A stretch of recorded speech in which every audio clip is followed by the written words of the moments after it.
There is one thing in life that treats everyone the same. It does not care if you are rich or poor.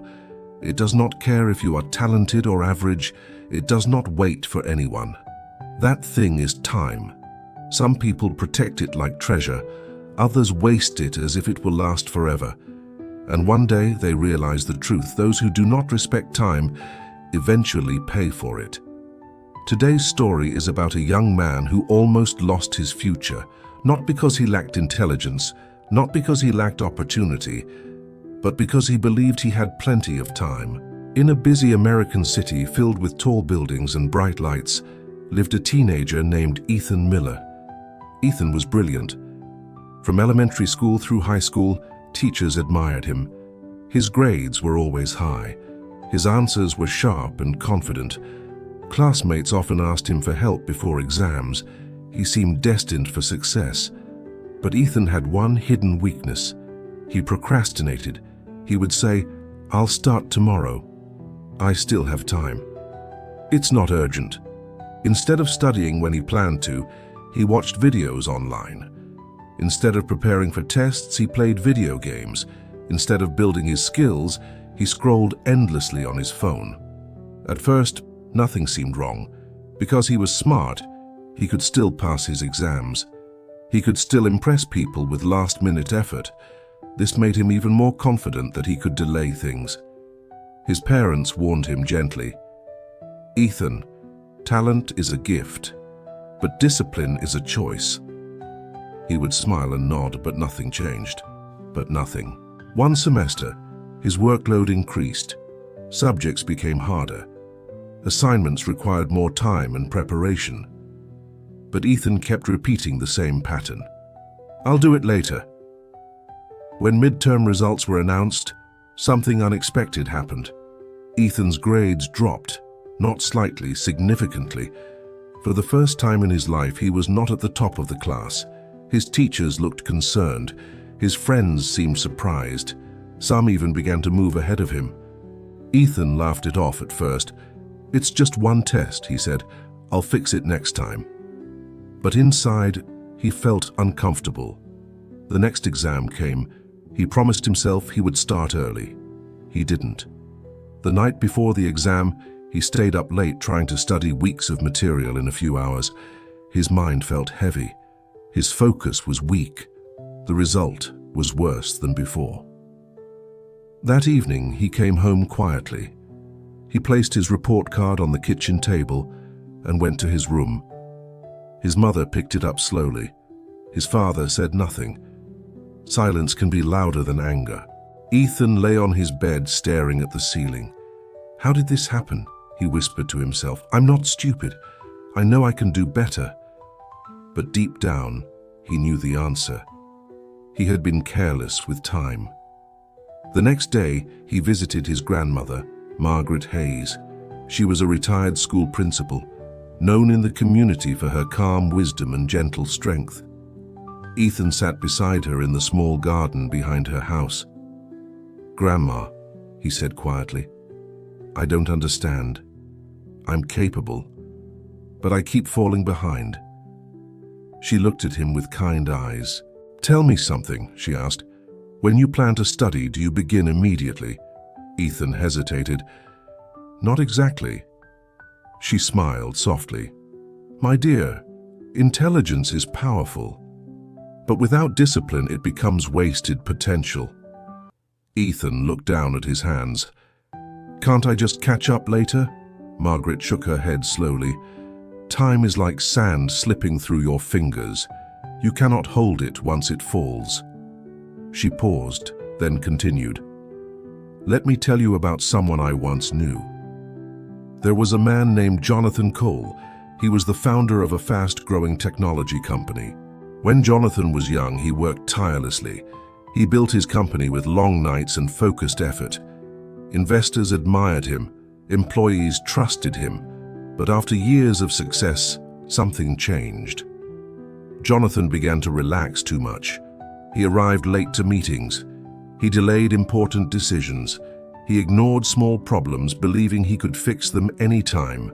Advisors warned him. "You're losing focus," they said. Your competitors are working harder." Jonathan laughed. "I've built this empire, it won't collapse overnight." But businesses do not collapse overnight. They weaken slowly. Small delays became big mistakes. Competitors released better products. Customers moved elsewhere. Investors withdrew support. By the time Jonathan tried to repair the damage, the company had already lost its strength. One evening, he stood alone in his nearly empty office. He realized something painful. His downfall did not come from lack of intelligence. It came from neglecting time. When Margaret finished the story, Ethan felt a weight in his chest. He saw himself in Jonathan. "Grandma," he whispered, "I don't want to become that person." She placed her hand gently on his shoulder. "Then change now, not tomorrow, not next week, now." That night, Ethan returned home with a different mindset. He sat at his desk and created a simple plan. A schedule, clear hours for study, clear limits for entertainment, short breaks, focused sessions. The next morning, when his alarm rang, he wanted to hit snooze. Instead, he stood up. It was a small victory. The first week was difficult. His mind resisted. His old habits called him back. But he remembered Jonathan standing alone in that empty office. He remembered his grandmother's words, "Time is sand." He began to value each hour differently. Instead of asking, "How much time do I have?" he asked, "How well am I using this hour?" Slowly, change became visible. His assignments were submitted early. He felt less stress before exams. His understanding of subjects became deeper. His confidence returned, but this time it was different. It was not built on talent. It was built on discipline. Months passed. By the end of the school year, Ethan's grades rose steadily. Teachers noticed his consistency. Friends admired his focus. More importantly, Ethan felt proud of himself, not because he was number one, but because he respected his time. Years later, Ethan graduated with honors from college. He launched his own consulting firm, helping young professionals build productivity systems. Whenever someone asked him the secret of his success, he would smile and say, "I learned that time is not something you manage later. It is something you protect today." He often shared one lesson. Laziness feels comfortable in the moment, but regret feels heavy for a lifetime. The truth is simple. We all believe we have more time than we actually do. We say, "I'll start next month. I'll exercise next year. I'll chase my dream when things calm down." But life does not pause for our excuses. Every day we delay, someone else moves forward. Every hour we waste, opportunity shifts. The good news is this: it is never too late to respect time, but it is always too early to waste it. Maybe you see a part of yourself in Ethan. Maybe you are talented. Maybe you have dreams. But maybe you keep saying, "Later." Ask yourself honestly, if nothing changes, where will you be in 5 years? Will you look back with pride or regret?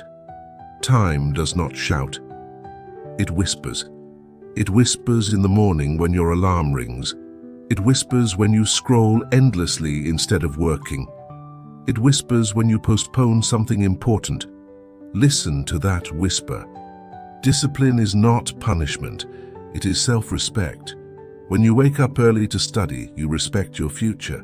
When you turn off distractions, you protect your goals. When you act today, you honor tomorrow. Ethan's story is not about becoming perfect. It is about choosing responsibility. It is about understanding that talent without effort fades. But effort with discipline grows stronger every day. If you are waiting for motivation, remember this: motivation comes and goes. Habits stay. Build habits that respect time. Start small. 30 minutes of focused work. 1 page read, 1 task completed. These small actions repeated daily become transformation. One day you will wake up and realize you are far ahead of where you once stood. Not because you were lucky, but because you valued time. If this story touched you, Pause for a moment. Think about one habit you need to change. Think about one task you have been postponing, and promise yourself that you will begin today. Not tomorrow, not later. Today. If you found value in this message, please like and share it with someone who needs a reminder. Don't forget to subscribe for more stories that inspire growth and discipline. Thank you for listening. May you use your time wisely, build strong habits, and move steadily toward the life you truly deserve.